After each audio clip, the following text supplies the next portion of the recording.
조선 시대 과거 시험장에 이제 합격한, 이제 통과한 이제 분을 부를 때 신례위라고 외치고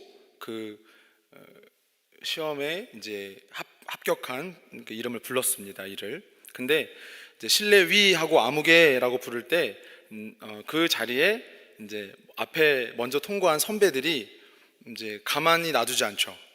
그 앞에 당선증을, 합격증을 받으러 가는데 이제 못 가도록 뭐 옷도 잡고 옷도 뜯고 발도 걸고 이렇게 이제 하는 거예요. 그거를 이제 오늘날 그 말이 이제 신랑이라고 바뀐 거예요. 신랑이를 버리다라고 하잖아요. 그것이 이제 조선 시대에 있었던 이제 합격 그 증을 받는 자리에 있었던 이제 과거 일이었었죠. 사람들의 타락한 본성에 이런 게 있는 거예요. 남이 잘 되는 거를 보지를 못하는 거죠. 그것이 정당하고 실력으로 취득한 것이라도 좋은 마음으로 보아주질 못해요. 그래서 우리나라 속담에, 안 좋은 속담인데 왜 그런 속담 있죠? 다 아시죠? 사촌이 땅을 사면 사실 배가 아프면 안 되는데 이렇게 축하해 줄 일인데, 그죠? 근데 그것이 이제 단적으로 우리의 이 타락한 마음, 이게 그 잘 되는 사람에 대해서 호의를 갖고 나도 어떻게 하면 그렇게 또 그렇게 선한 바를 본받을 수 있을까, 영광 돌릴 수 있을까, 그런 심령이 돼야 하는데, 근데 하나님의 은혜를 입은 자에게 이런 신랑이는 더 심하다는 거죠. 하나님의 은혜를 입은 자에게 이 신랑이는 더 심하다는 거죠. 먼저 이 은혜를 입은 자가 누구냐를 잘 아셔야 돼요. 우리가 이 하나님의 은혜를 우리의 수고나 공로로 얻은 것이 아닌 줄 믿습니다. 이것을 먼저 명확히 하셔야 돼요. 하나님이 나를 사랑해 주시고, 하나님이 나를 불러주시고, 하나님이 나를 자녀 삼아 주신 것은 나의 어떠한 수고나 공로가 아니라 에베소서 2장 8절의 말씀대로 선물인 줄 믿습니다. 에베소서 2장 8절 9절 말씀인데 한번 읽어보실게요. 에베소서 2장 8절 9절 말씀 시작. 구원을 받았으니 이것은 너희에게서 난 것이 아니요 하나님의 선물이라. 행위에서 난 것이 아니니 이는 누구든지 자랑하지 못하게 함이라. 아멘. 하나님을 믿고 또 하나님의 은혜를 입어서 자녀된 것, 은혜이죠. 그 은혜로 결코 우리가 나아갈 수 없는, 배울 수 없는 이 하나님 존전에 우리가 이렇게 서게 된 줄 믿습니다. 하나님을 알게 하신 은혜, 이것을 조금 더 좀 살펴보고자 하는데, 여러분, 하나님은 존재하시는 영원 전부터 영원까지 하나님이신 줄 믿습니다. 자, 그러면 어떻게 보면은 하나의 객체신 거예요. 멀리 계신 하나님이신 거예요. 이런 예를 한번 들어볼게요. 여러분이 미국이란 나라의 어떤 친구를 사귀고 싶으세요. 미국이란 나라. 여러분, 미국이란 나라 존재하죠? 안 가봤잖아요. 존재해요? 존재해요. 미국이라는 사는 사람을 친구로 삼고 싶어요. 그리고 그 사람이 미국에 있는 것도 알고 내가 미국에 어떻게 가야 되는 줄도 알겠어요. 근데 중요한 건 이거예요. 잘 들어보세요. 그 미국 사람이 나하고 친구 되고 싶은 마음이 없어요. 자, 그러면 친구가 될 수 있어요, 없어요? 관계를 맺을 수 있어요, 없어요? 없는 거예요. 무슨 얘기냐? 많은 사람들이 하나님을 알고 싶고 영생을 알고 싶고 행복을 찾고 있어요. 그렇죠? 할렐루야. 그런데 하나님, 행복의 근원, 복의 근원이신 하나님이 택하여 주지 않으시면 이 은혜는 입지 못한다는 거죠. 무슨 이치인지 아시겠습니까? 제가 좋아하는 찬송가 중에 오늘 새벽에 부른 찬송가인데, 울어도 못하네 눈물 많이 흘려도, 이 찬송 아시죠? 그 1절부터 3절까지 다 그거예요. 울어도 안 되고 애써도 안 되고 힘써도 안 돼요. 근데 4절이 은혜죠. 믿으면 돼요.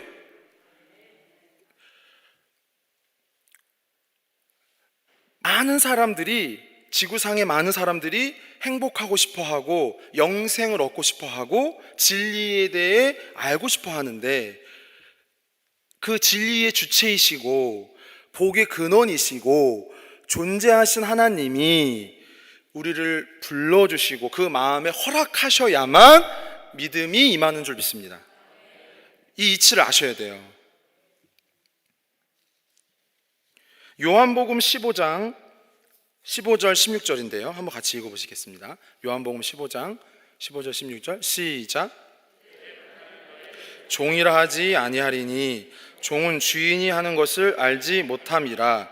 너희를 친구라 하였노니 내가 내 아버지께 들은 것을 다 너희에게 알게 하였음이라. 너희가 나를 택한 것이 아니요 내가 너희를 택하여 세워나니 이는 너희로 가서 열매를 맺게 하고 또 너희 열매가 항상 있게 하여 내 이름으로 아버지께 무엇을 구하든지 다 받게 하려 함이라. 아멘. 자, 16절 말씀 잠깐만 띄워주세요. 보세요. 누가 우리를 택했어요? 하나님이 우리를 택하신 줄 믿습니다. 우리가 하나님을 택한 것이 아니라 그 하나님께서, 이스라엘의 하나님께서, 복의 근원이신 그분이 우리를 택하셔서 이 자리에 우리를 믿음 가운데 세워주신 줄 믿습니다. 은혜는 이런 거죠.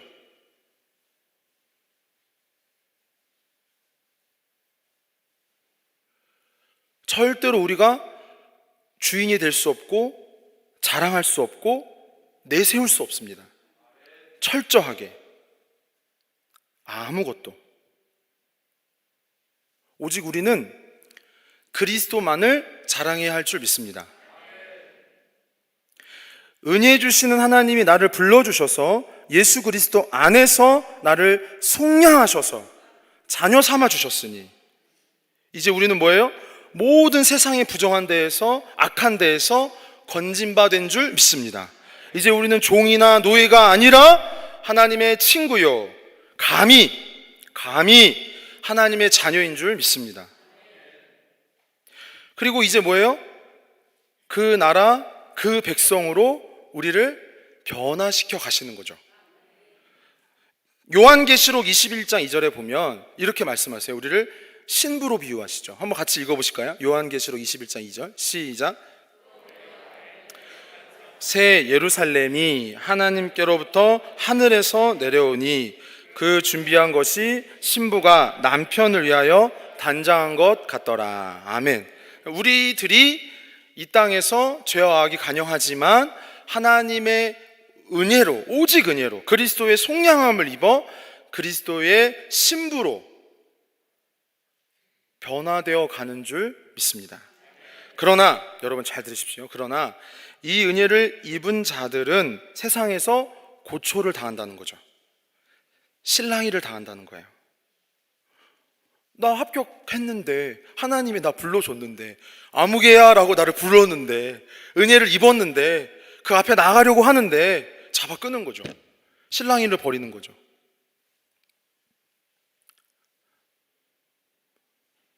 마치 그 야곱의 10 형들이 요셉을 실랑이 하듯이, 마치 이스마엘이 이삭을 실랑이 하듯이, 마치 에서가 야곱을 실랑이 하듯이.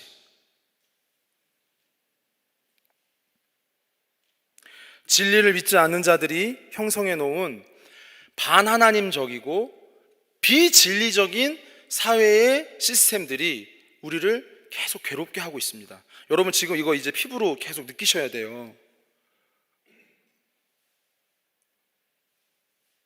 나라와 민족을 위해서 기도하는 것은 성도의 사명인 줄 믿습니다. 여러분, 우리나라가 저 북미나 서구 유럽처럼 쇠락할 수 없잖아요. 저 남미나 그리스처럼 쇠퇴할 수 없잖아요. 여러분 주의 이름으로 부탁합니다. 나라와 민족을 위해 기도해 주시기 바랍니다.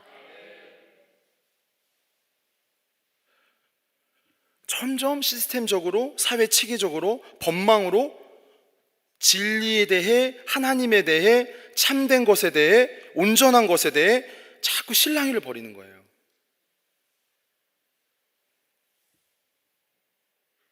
그래서 하나님이 이스라엘 백성이 가나안 땅에 정착할 때 그 모세를 통해 이렇게 명령하신 거예요. 신명기 7장 1절에서 4절입니다. 한번 같이 보시겠습니다. 신명기 7장 1절에서 4절 시작.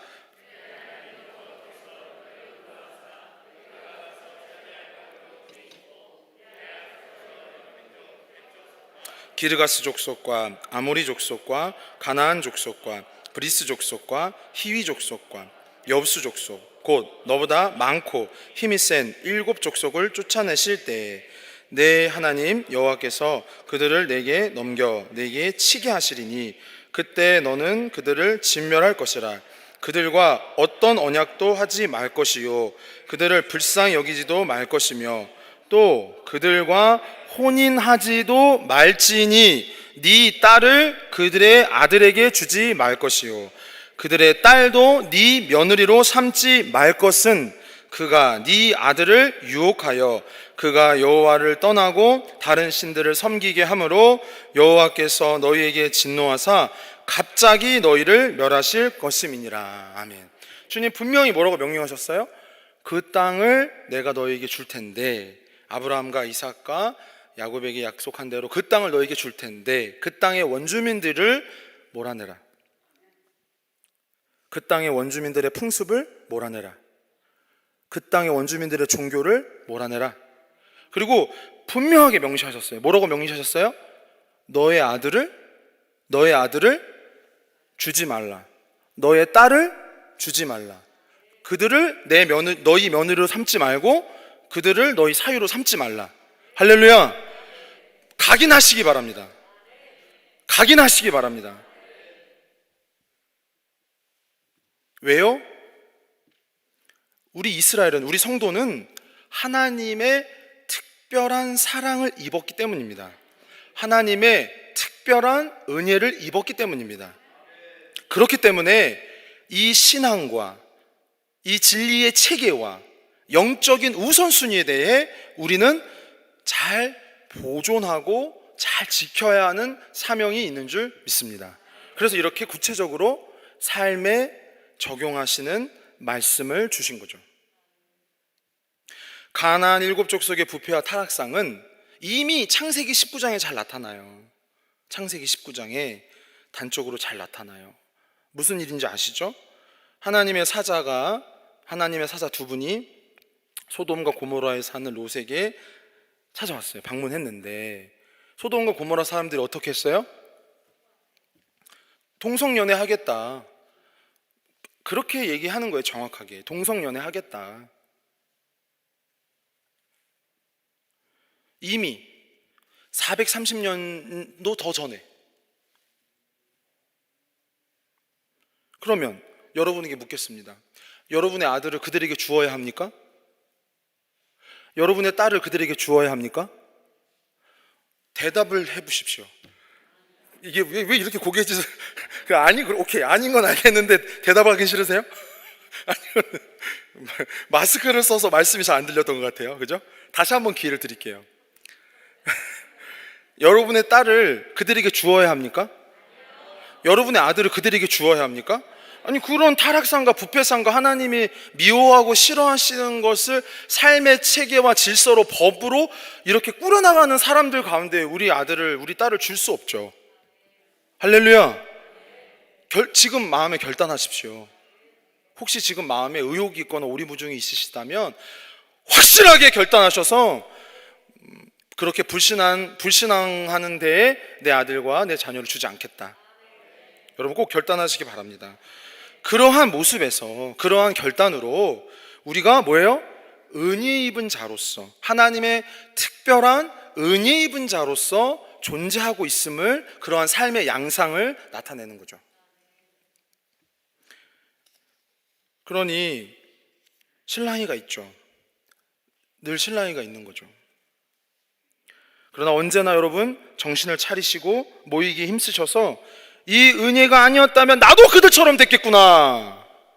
깨닫게 되시기 바랍니다. 이 은혜가 아니었다면 나도 그들처럼 살았겠구나. 그러니까 그것은 여러분 폐쇄적인 어떤 유대주의적 사고가 아니에요. 오히려 이 은혜를 인정하고 알게 될수록 인자한 마음과 긍휼한 마음이 넘치게 되는 줄 믿습니다. 명확하게 그 뜻을 갖고 있다면, 아, 그렇지, 내가 알고 싶어서 알게 된 것도 아니고, 내가 믿고 싶어서 믿게 된 것도 아니고, 내가 택하여서 알게 된 하나님이 아니라 나를 창세전에 택하셔서 믿게 하시고 이 법을 주시고 사명을 주시고 영생을 약속하셨으니 그것을 모르는 자들 가운데 내가 이런 정의롭고 공의로운 신랑이 가운데 내가 반드시 승리하리라, 반드시 이기리라, 반드시 영광 돌리리라, 이러한 사명과 결단이 여러분의 입술에, 마음에, 삶에 넘치기 바랍니다. 할렐루야. 그것이 실질적인 우리의 신랑이고 영적인 싸움이고 은혜 입은 자로서 그리스도의 향기를 나타내는 모습인 것이죠. 물론 어렵습니다. 그래서 더욱 은혜를 사모하시기 바랍니다. 더욱 은혜 아니면 살아갈 수 없어요. 그래서 우리가 자주 부르는 찬송이 있잖아요. 은혜 아니면 살아갈 수가 없네. 호흡마저도 다 주의 것이니. 자, 우리 앞뒤 성도 이렇게 한번 권해보세요. 은혜로 삽시다. 여러분요, 성도는요 은혜로 살아야 합니다. 믿음으로 살아야 합니다. 세상 사람들은요 먹기 위해, 자기 명예 위해, 소유 위해 살죠. 그렇죠? 근데 우리는 은혜 입은, 우리는 하나님의 특별한 사랑 입은 우리는 은혜로 삽니다. 이렇게 있음으로, 이렇게 존재함으로, 그렇게 우리의 삶의 자리를 지킴으로 우리는 그리스도의 향기가 되는 줄 믿습니다. 이 향기는 어떤 사람에게 지옥의 연기가 될 거예요. 이 향기는 어떤 사람에게 천국의 향연이 될 거예요. 이거는 바울이 뭘 지금 묘사하고 있냐면, 이 본문은 로마 시대의 개선 장군, 전쟁에서 승리하여 이 개선식을 하는 장면을 여러분 여기 연상을 붙여주셔야 돼요. 이제 외적, 로마의 외적, 제국의 이 외곽의 그런 이제 대적들하고 싸워서 이길 때 그 장군에게 이렇게 개선식을 하는 영예를 줍니다. 그러면 그 앞에 이제 승리한 장군이 앞서서 나올 때 맨 끝에 누구들이 따라온 줄 아세요? 맨 끝에 누구들이 따라와요? 전쟁에 패한 그 대적들이 따라옵니다. 결박당해서. 그러면 그 로마의 막 그 향연들, 그 축제와 잔치의 향기들이 그 전쟁의 대열에서 목숨 걸고 그 장군과 싸운 자들에게는 어떤 향기예요? 승리의 향기고 영광의 향기인 줄 믿습니다. 근데 져서 끌려오는 그 노예에게는요, 그 향기와 축제의 연기가 뭐예요? 형벌과 심판과 재앙의 향연이죠. 그 그림이에요. 우리 그리스도인이 그러한 존재라는 거죠. 어떤 사람에게는 승리와 영광의 향연이요, 어떤 사람에게는 주님 지옥의 심판의 향연이라는 거죠.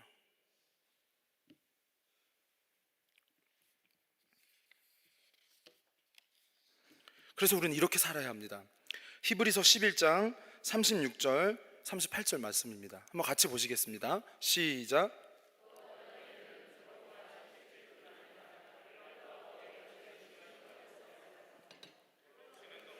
톱으로 켜는 것과 시험과 칼로 죽임을 당하고 양과 염소의 가죽을 입고 유리하여 환난과 학대를 받았으니 이런 사람은 세상이 감당하지 못하느니라. 그들이 광야와 산과 동굴과 토굴에 유리하였느니라. 아멘. 여러분, 이런 사람은 세상이 감당하지 못하느니라. 할렐루야. 여러분, 세상이 감당하지 못하는 자들이 되시기를 바랍니다. 그거는 무슨 의미예요? 뭔가 자기 맡은 바 최선을 다하지 않고 그냥 꾀부리고 그런 모습이 아니라는 거예요. 그런 막 얼렁뚱땅 막 대하기 힘든 사람이 아니라는 거예요. 자신에게 주어진 그 자리에서 하나님의 나라를 향해서 내가 이 특별한 사랑을 입었으니 그 영광을 위해서 인내하고 분투하는 자를 말하는 거죠. 여러분, 그런 사람들이 되기를 바랍니다. 그래서 이미 딱 등장부터 그 성도가 속한 그 사무실에서, 학교에서, 어디에서 등장부터 이렇게 아우라가 있는 거예요. 저 사람은 정말 감당할 수 없겠어. 왜요? 그리스도로 충만하니까, 성령으로 충만하니까, 말씀으로 충만하니까, 사랑으로 충만하니까 아는 거죠. 그 법을 모르고 하나님을 모르는 자들도 알게 되는 거죠. 여러분, 그러한 그리스도의 향기들이 되시기를 바랍니다. 19세기 영국 복음주의의 거목인 제이시 라일은요, 믿음으로 살라라는 책에서 이렇게 이 은혜를 위해 사는, 은혜의 편에 선 자를 이렇게 소개하고 있어요. 한번 같이 읽어볼게요. 시작. 영적 실체에 무제한 세상 사람들의 찬사를 받으며 잠시 삶을 누리다가 영원한 흑암과 비참함으로 내려가는 사람이 있는 반면, 이 땅을 기어다니다가 사람들에게 밟혀 뭉개진 벌레처럼 모든 사람의 멸시를 받지만 결국 영화로운 부활과 더불어 그리스도와 영원한 복락을 누리는 사람이 있습니다. 여러분, 하늘 그냥 세상에 취해서 그러다가 멸망의 심판으로 향하겠습니까? 비록 우리가 방금 히브리서 11장 그 믿음장에서 본 말씀처럼 비록 밟히고 암열과 토굴과 톱에 켜는 것과 어떠한 고난에도 그 은혜를 알아서, 할렐루야, 그 은혜를 알아서 그리스도의 영광의 부활에 참여하는 자들이 되겠습니까? 지금 믿음으로 결단하시기 바랍니다. 하나님 감사합니다. 이 밤에 우리를 불러주시고 하나님 말씀 앞에 우리의 심령을 다시 일으켜 주시니 감사합니다. 주여, 우리가 하나님을 위해 살게 하옵소서. 그리스도의 향기가 되게 하여 주옵소서. 예수님 이름으로 간절히 기도합니다. 다 같이 기립하셔서